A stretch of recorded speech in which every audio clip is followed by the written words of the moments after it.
I've been studying Japanese on and off since 2017 and I got my N3 certificate this year. I also went to a Japanese university as part of my UK degree and you can hear more about my experience there in this video. Now that's enough background information, let's get started. Of course, we have the legend, Minna no Nihongo. I quite like the grammar explanations and the vocabulary lists. It offers you a very stable and well-planned progression.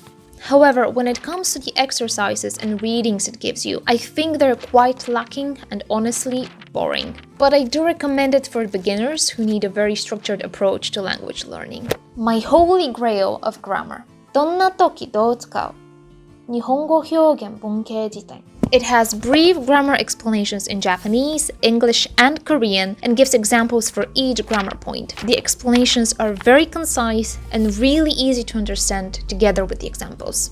I use it religiously together with the Shinkansen Master when I was preparing for the JLPT, and I passed, so I would say it's a proven strategy. I absolutely love the Shinkansen Master. I used the reading and grammar books when I was speed running my JLPT prep, and they cut straight to the point, which is passing the exam, so you get a lot of practice questions. I also have this kanji book. I've had it since 2017. I last used it in 2017. If you have no problem staying consistent, then it's a good book. I'm just lazy. I've also used Marugoto and Dekiru Nihongo 1 and 2. And I left them all in Japan, so I guess that speaks for itself. Marugoto is too much like a kid's textbook. It kind of reminds me of the English textbooks I used in school. It also doesn't have the best grammar explanations. It does have a lot of online resources though, but generally I don't recommend it for self-study. It is useful if you're studying in a class setting though. Dekiru Nihongo works okay-ish for conversational practice, but you do need someone to do it together with. So if you're studying alone, I really don't recommend it. And the grammar book is just meh. That's it for textbooks. You can find links to everything I've mentioned in the description box. I've studied Japanese in 3 languages. English, which is my second language, Bulgarian, which is my native, and Japanese. And after experiencing a variety of different study and teaching methods, I highly recommend you experiment with courses as well.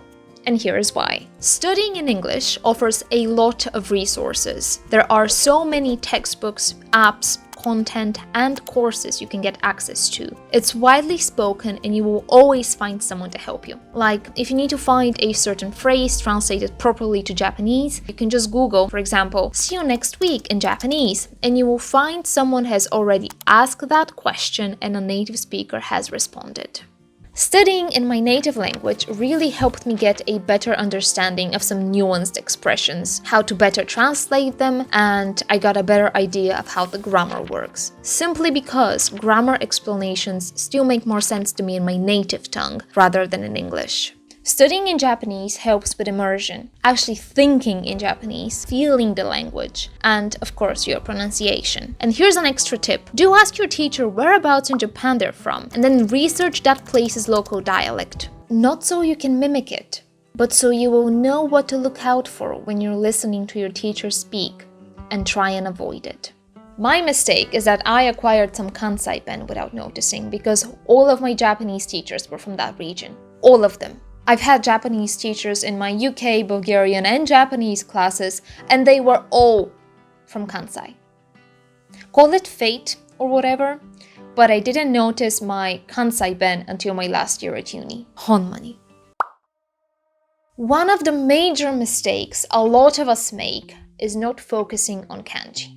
Kanji is your key to high-level Japanese. A lot of people get into the loop of, "Oh, but I can just look it up. Oh, I don't have to know how to write it because the computer phone will do it for me. Oh, but as long as I can communicate in the language, kanji doesn't matter."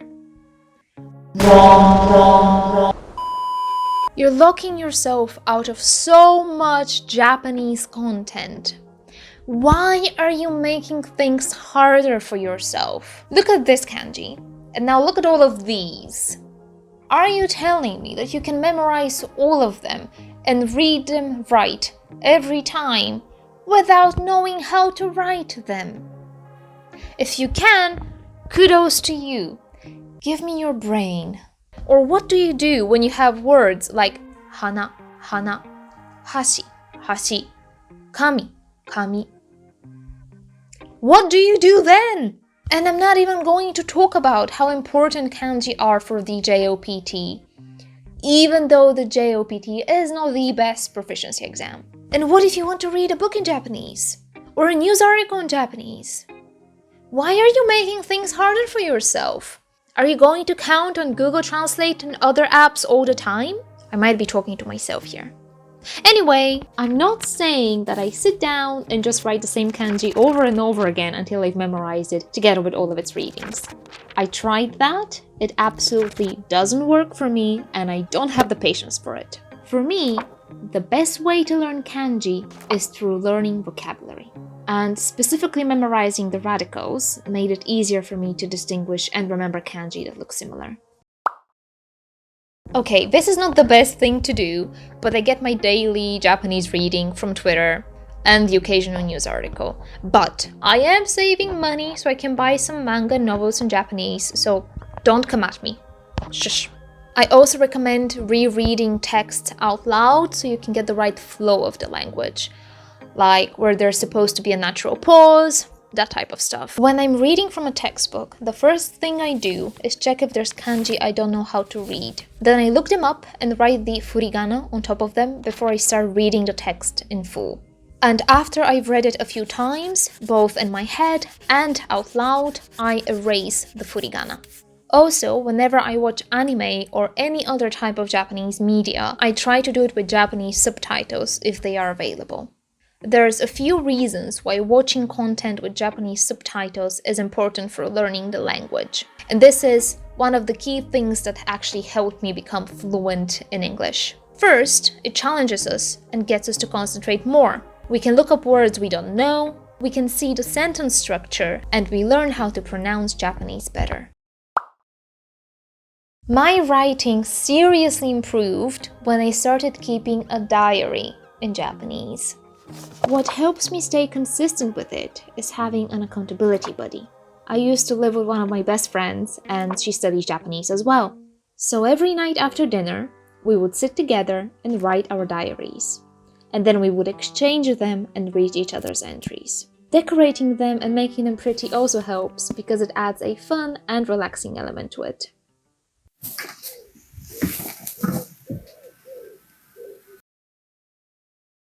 We don't have a problem, honest. Chatting in Japanese with your friends also helps, even if it's just a few sentences or exclamations or whatever, like the typical "Hey, nani?" just so you can start doing a little bit more active output. Japanese is not flat. Can we please stop with that lie? Go watch Dogen. Just go watch Dogen. Yes, hello. Bow down to Her Majesty, the Queen of Anxiety. Remember how I mentioned I lived in Japan for 1 year? Guess how much I spoke in Japanese? Not much. Because for some stupid reason, I kept thinking that people would judge me. And so I was scared of speaking the language. I hate myself for it. I really do. I literally panicked every time I had to speak Japanese. I could have been fluent by now. Well, probably not. But my Japanese definitely would have been better by now. Please don't make my mistakes. Speak. Use some YouTube conversation practice videos. Or talk to your pet, to yourself, to your parents or your friends, even if they don't speak Japanese. Just speak. Words are important, and how we use them is important. This is how I very chaotically study Japanese. I hope you got something useful out of this video.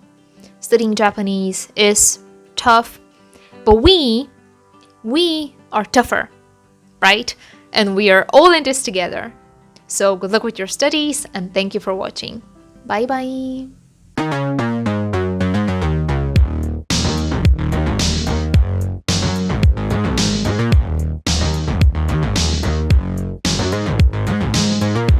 どんな時どう使う？日本語文系、表現、文系辞典。表現。はい。